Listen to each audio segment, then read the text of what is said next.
Away from politics, it is said that art is the most powerful language when words are ignored. Art is a medium that conveys various emotions, and in advocacy, art can communicate pain, anger, and truth straight to the conscience of those in power.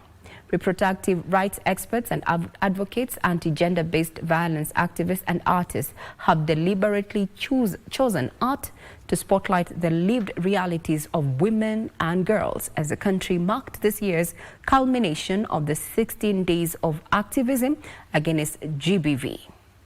The Center for Reproductive Rights says this is a disconnect between policy and implementation, which largely remains in the weakest link in ending sexual violence.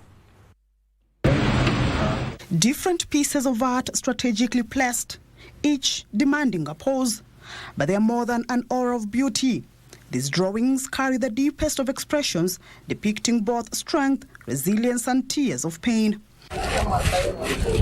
Among those moving slowly through the exhibition is Sarah, not her real name.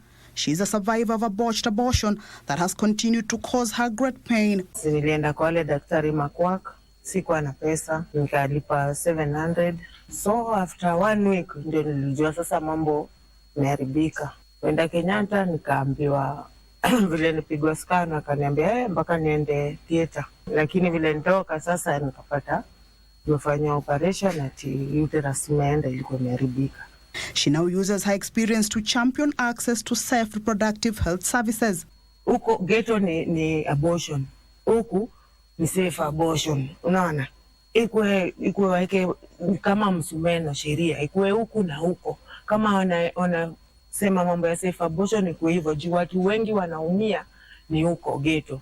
Artists whose works are on display say their intentions is to give faces to social issues and present art as a tool of fighting for justice.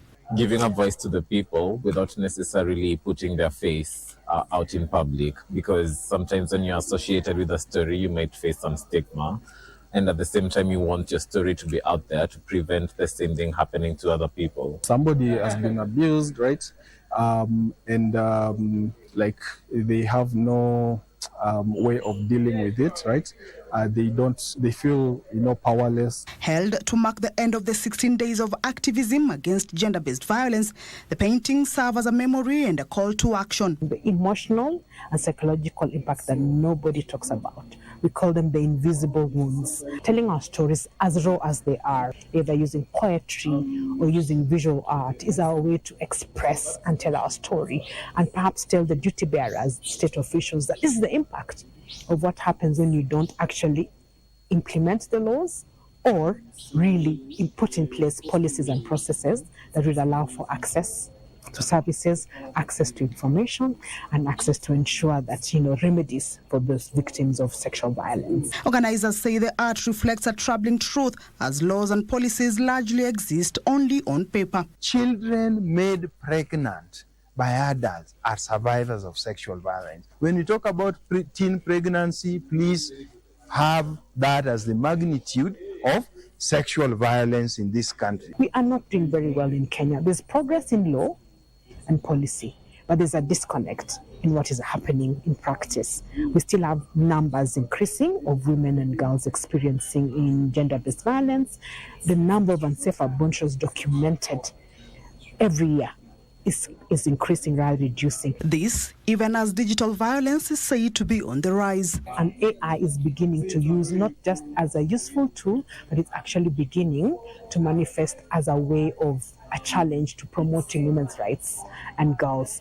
And the same is the manosphere. The increase of the culture of, misogyny, those that dislike women, is beginning to have an expression and having an impact.